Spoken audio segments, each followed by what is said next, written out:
അങ്ങനെ കിടക്കുക. ഞാൻ ചെന്നപ്പോൾ കുമ്പസാരിപ്പിക്കലിൽ അദ്ദേഹത്തിൻ്റെ അനുവാദം കിട്ടണമല്ലോ.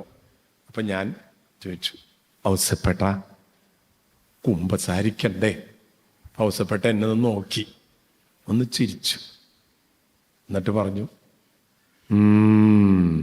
ഓ അനുവാദം കിട്ടി. എന്നിട്ട് അയാൾ എൻ്റെ മുഖത്ത് നോക്കിയിട്ട് ഒരു കാര്യം പറഞ്ഞു, ഒരു തത്വം. എന്താണെന്നറിയോ? അച്ഛാ,